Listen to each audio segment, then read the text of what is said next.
Үзэгч төмнийхөө арай амгалан айлтгая сателлизээс бэлтгэх хүрэгдэх Тэнгэрийн цаг мэдээллийн хөтөлбөрийн 5 гарагийн дугаар эхлээд бэлэн болсон байна. Анхаарлаа хандуулна.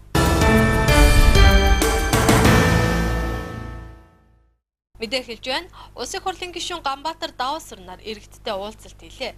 За уулзалтанд аймгийн удирдлага болон хилтэц агентлагийн дарга нар хамтран оролцсон учраас иргэдээс юусэн асуултанд газар дээр нь хариулт өгч ажилласнаар үр дүнтэй боллоо.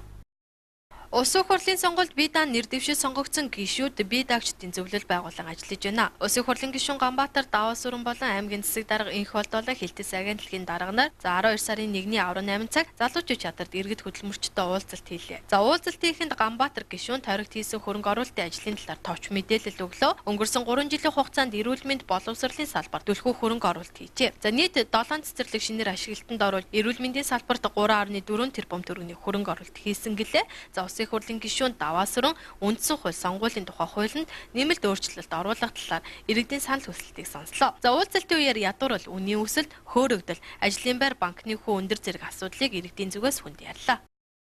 Их хурлд боловсролоо ядмаг хүн их байна. Өнөөдөр тухайн алуун тушаалыг эзэлж байгаа, эзэгнэж байгаа, ажиллаж байгаа хүмүүсийн боловсрол их бүрхэг болсон. Мөнгөтэй эрх дарахтай дээр гарч сандаа суусан улсуудын хүүхдүүд гадаадд их гарч ирэмдэг зэрэмдэг ангал болон бусад хэлтэй.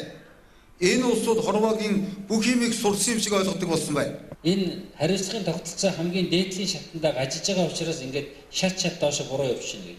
Хэрвээ та нар хариуцлага тооцож чаддаг байх юм бол энэ улс төрчид энэ 76 энэ ерөнхийлөгч ерөнхий сайд нар та нарын бүхэлдэж амьдрах байхгүй да. За үндсэн хуулийг өөрчлөнө гэдэг энэ бүрхэд ор ард түмний эрхийг одоо хасгачлан булааж авах ийм хаалцаг бол Нямжуун Батбаяр дэргүүтэй хэсэг бүлэг хүмүүсүүд бол орж ирж байна. Гэтэл ард түмний санал асуулга гэдгийг чинь бол 76 гишүүний нэг 20-30-аад хан 10-20-аад хан өөрчлөлдөг юм бишээ нэгдүгээр. Хоёрдугаард энэ одоо гамшигт байдлыг даландуул ард түмний саналыг авахгүй зөвхөн тэр дотор авах ийм одоо явуулга явуулж байна. Ер нь бол үндсэн хуулийг бол одоо өөрчилж болохгүй.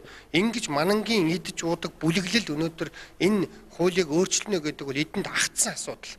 Тэгээ хугацаа тулцсан. Гомоо хийж болохгүй. Дордохын долоогоо бүр дордохын тал болгож болохгүй. Энэ байр суурийг бие даагчдын зөвлөлөөс барьж байна. Ард иргэд маань ихэвчлэн энийг дэмжиж байгаа. Хоёрдугаар зүйл дээр сонгуулийн хууль дээр бол бие даагчдыг яаж боомлж дахиж гаргаж ирүүлэхгүй байх вэ гэдэг тал дээр одоо энэ гурван хуулийн дээр асуудал нь явж байгаа. Дээр нь нэмээд тэр квот гэдэг юм уу лист жагсаалтанд ард ловирчд нуугддаг явдлыг таслан зогсоох явдал ёстой гэдэг талаараа бие даагчдын зөвлөл байр суурь хатуу барьж байгаа. Энэ байр суурийг маань бас Дархан уул аймгийн ард иргэд сонгогчид хүчтэй дэмжиж байна. Энэ байр суурьуд дээр бас саналаа нэгтгэж аваад парламентээр дарханчуудынхаа байр суурийг төлөөлж би одоо байр суурь илэрхийлэн конопод арах болно. Уулзалтын төгсгөл дарханчуудыг төлөөлөн их хурлд суугаа Ганбаатар гишүүний хувьд хид хідэн асуудлыг яаралтай шийдвэрлэхэд анхаарал хандуулах болно гэдгээ хэллээ. За эдгээрт мөнгө хүлээлт буюу банкны хүүгийн дарамтнаас аль болох иргэдэд чөлөөлөх тэр дундаа тэтгэврийн зээлийн хүүг буулгахад анхаарал хандуулж банкны төлөөлөлтөд асуудлыг танилцуулах мөн ард иргэдийн амьдрал хүнд байгаа энэ үед үнэ нэмээд байгаа захилгаанд дулаан усны бодит тарифыг эргэн харахад иргэдийн төлөөлөлтөд хамтран ажиллах болно. За шарын голоос эхлэлтэй ажилгүйчүүдийн игнийг үндэслэлт муутай шалтгаанаар нэмж байгаа компаниудад очиж ажиллана гэдгээ мэдэгдсэн юм а. Дараагийн мэдээ Шарын гол сумын эрүүл мэндийн төвийн эмч ажилтнуудын төлөөлөл аймгийн захиргааны 1-р давхарт шаардах бичиг барьж жагссан байлаа. За тэдний хувьд гинтийн орон тооны цомгтголд ажилчдын 40% нь өртөж байгаа нь ийхүү эрх ашигаа хамгаалахад хүргэсэн байна. Шарын гол сумын эрүүл мэндийн төв нь 10,000 хүн эмнэлгийн тусламж үйлчилгээ үзүүлэн ажилдаг. За гэхдээ 56 ажилтны орон тоотой. Дээрх орон тоог нэмэх шаардлага байгаа тал эсрэгээрээ 33 болгож за 2ч биш 3ч биш бүр 23 хүнийг нэгэн зэрэг ажилгүй болгосон тухай шийдвэр гаргажээ. За мөн дээрээс нь энэ тарианы төсвийг 10 сая төгрөгөөр хоолны төсвийг 14 сая төгрөгөөр тус хасах болсон нь бүсээ чангал бас дахиад чангал болохгүй бол бүр бүсгүй яв гэсэндээ агаар нэг үйлдэл олжээ. За нэг л өдөр 20 гаруй хүний гудамжинд гаргаж байгаа шийдвэрийг эргэн харах талаар асуудал дэвшүүлж явсан эмнэлгийн эрхлэгчийг сумынхан засаг дарга ажлаас нь халах захирамж гаргасан нь асуудлыг улам бүр хурцтгаж байна. Шарын гол сумын эрүүл мэндийн төв нь 56 хүний орон тоотой байдаг. Тэгээд сая 16 оны төсвийн томьёолдоор бол манайхыг 33 ажилчтантай болгоод ажилтны 40% буюу 23 хүнийг нь одоо самбартгах тийм асуудал гарсан. Тэгэд энд болохоор хамт ажиллаж байгаа улсууд маань бүгдээрээ эмзэглээд энэ 23 хүний одоо оронтойг ингээд сомтгоно гэдэг чинь тодорхой хэмжээгээр энэ хүмүүсийн амьдралд ахуйд дарамт учруулж байгаа. Тэгэхээр манай шарын улс бол бусад сумуудыг бодох юм бол онцлогтой сум. Яагаад гэвэл харьцангуй хүн амын бөөгнөрл ихтэй харьяалын бас 2000 гаруй ингээд нийтдээ 100000 гаруй одоо ард иргэдэд эрүүл мэндийн тусламж үйлчилгээг үзүүлдэг газар. Тэгэхээр тэрний чинь бүх төсвүүдийг танаад ингээд явчихаар эмч ажилтны цалин ингээд хандж гин, орон тоогийн хандж гин, хоол, хүнс, эм тариаг нь хандчаар юугаараа бидний одоо энэ ард иргэдтэй үйлчлэгээ үзүүлэх үү, юугаараа бид нар амьдрах уу? Энэ 23 хүнийг аялаас нь халнаа гэдэг чинь энэ хүмүүсийн ард байгаа амьдрал нь, энэ хүмүүсийн ард байгаа энэ цалингийн зээлийн, энэ тэтгэврийн зээлийн юугаараа ингээд нөхөх вэ? Энэ асуудлыг хөндөд бид нар шат шатны байгууллагад хандсан боловч яг юм шийдтэй хариу өгөхгүй байгаа. Шарангол сумын эрүүл мэндийн төвийн эрхлэгч ажилтаа байсан. Одоо бол чөлөөлөгдсөн, захирамж гарсан. За тэгээд энэ дээр нөхцөл байдал юу ирсэн бэ гэхээр 2016 оны төсвийн нэгдсэн товчоо ирсэн юм.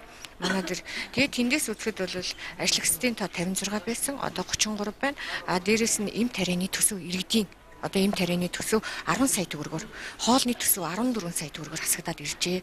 Тэгээд тэр нөхцөл байдлыг бол би ажлагчдад танилцуулсан.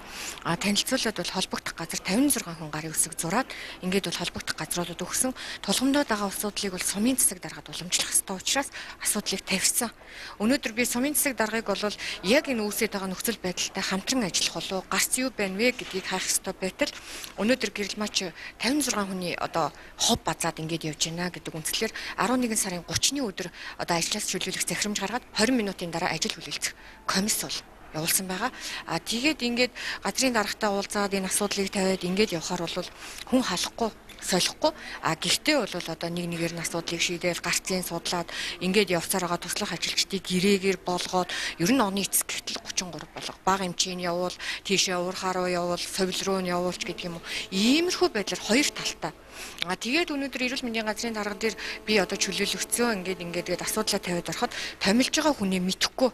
Танаа сумын засаг дарга өнөөдөр одоо юу болсон надад ерөөсө 2 сар яриаггүй. Төрийн албаны тухай хуулиараа эрүүл мэндийн төвийн даргыг өнөөдөр тийм үү эрүүл мэндийн газар одоо сумын засаг дарга томилохдоо эрүүл мэндийн газрын даргатай зөвшөлтсөж гээд өнөөдөр тиймд ийм ороо бусгаа үе болчихсон.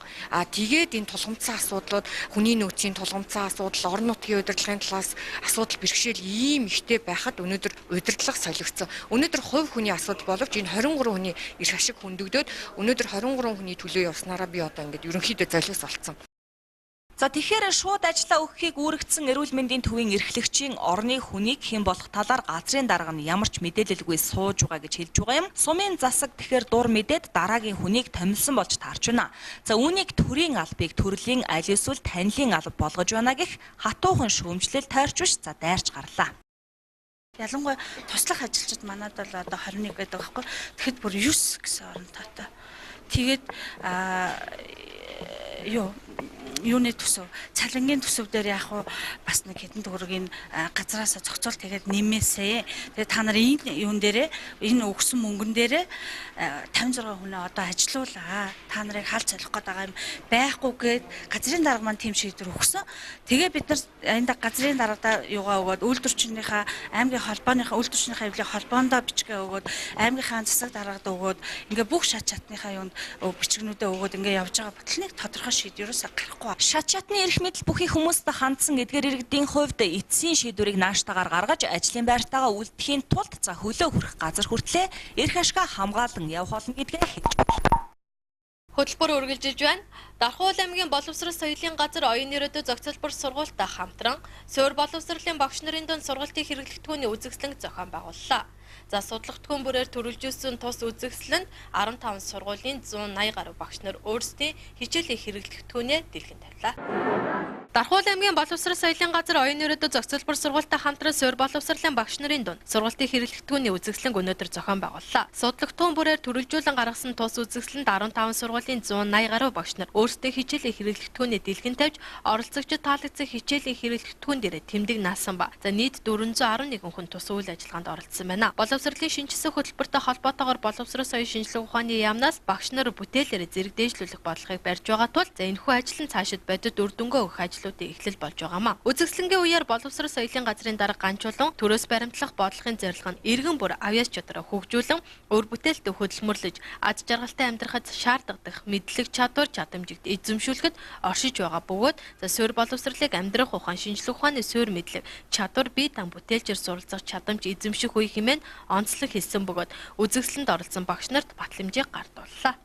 Манай энэ үзэсгэлэнгийн гол зорилго маань багш нар бие биенээсээ суралцах, өөртөөгөө сайн туршлах, үйл ажиллагаагаа бусдад түгээн дэлгэрүүлэхийн зорилготой байсан. Тэгээд үзэсгэлэн маань зорилгоо хангаж байна гэж үзэж байна. Суурь боловсролын сургуулийн цөм хөтөлбөрийг хэрэгжүүлэх ажлын хүрээнд манай 18 дугаар сургуулийн монгол хэлний төвийн хамт олон энэ гарын дорд материал ашиглан сургуулийн эвлэгтэн бэлтгэх энэ үзэсгэлэнд 6 дугаар ангийн уран зохиолын Монгол ардын үлгэр зэдээр үзүүлэн бэлтгэж авчирсан байгаа. За бидний авчирсан энэ үзүүлэн жишээлбэл энэ домог үлгэрээр ихэд энэ 12 жил багтдаггүй учир гэдэг энэ үлгэрээр ийм үзүүлэн бэлтгэж авчирсан. Энэ үзүүлэн болохоор ингэж эргүүлэхэд одоо 12 жилийнхэн дүрс гараад энэ дээр нь бас 12 жилийн дуун ингээд ардны явж байгаа юм үзүүлэн. Манай 8 дугаар сургууль болохоор ийм бүтээлийн үзэсгэлэнгээ ингээд тавиад энд болохоор дандаа түүх нийгмийн багш нарын хүүхдүүдэд хичээл номонд нь хэрэг болохоор ийм хэрэгсэлтгүүнүүдийг ингээд хийсэн байгаа. Жишээ нь бол одоо энэ диаграм байна. Энэ диаграм бол хүүхдүүдэд тайлбарлаж ингээд болцоодоо ингээд хүүхдүүдэд хийсэн. Тэгээ энэ бол ингээд одоо жишээ нь салхи хэмжигч гэдэг. Тэгээ ийм хийсэн ийм диаграмууд энэ хүүхдүүдэд ингээд ойлгоход ингээд үндэстэй яснууд ингээд бүх төрлийн багш нар хүүхдүүдэд хэрэг болохоор сургалтандаа ашиглахаар тэр бүтээлүүдээ бүгднийг авчирсан байна. Газар зүүн багш нар маань нэг зүйл дээр нэгдэж нийлж хамтарч ажилласан маань энэ цөм хөтөлбөр байлаа. Энэ цөм хөтөлбөрийн хүрээнд хүүхдүүдийн хөгжүүлэлийг нөгөө оюун ухааныг хөгжүүлэх ёстой. Тэгээд цөм хөтөлбөрийн хүрээнд бид хүүхдийн 6 чадварыг хөгжүүлэх өнгөрсөн хичээлийн жилээс энэ хичээлийн жил 6 чадварыг хөгжүүлж ирлээ. Энэ ямар чадвар вэ гэхээр нөгөө сэтгүүн үйлийг хөгжүүлэх 6 чадвар байдаг. За энийг бол нэг ээлжид хичээлийнхаа хөтөлбөрт төлөвлөн заан хэрэгжүүлснээр сайжруулж явснаар хүүхдүүдийн маань одоо шинжлэх ухаан чарга барил эзэмших хамгийн том дэмжлэг болсон гэж үзэж байгаа. Суурь боловсролын цөм хөтөлбөрийн хэрэгжилтийн хүрээнд сурагч бүрийн сурах арга барил, амьдрах ухаан, шинжлэх ухааны суурь мэдлэг чадвар, бүтээлчээр бие дан суралцах чадварыг хөгжүүлэх, сургалтын хэрэглэгдэхүүний чанар үр дүнг дээшлүүлэх, өгөөжийг нэмэгдүүлэх, харилцан туршлах, солилцох, сайн туршлагыг түгээн дэлгэрүүлэхэд уг үзэсгэлэнгийн зорилго оршиж байсан ба. За зохион байгуулагч, оролцогчдын зүгээс энэхүү зорилгоо хангасан үзэсгэлэн боллоо хэмээн дүгнсэн юм а. Мэдээллийн хөтөлбөрийн ээлж дугаартай хамттайсан үзэгчтэй баярлалаа. Маргааш шинэ шинэлэг мэдээлэлтэй эрг уулзтлаа. Баяртай үзэгчтэй.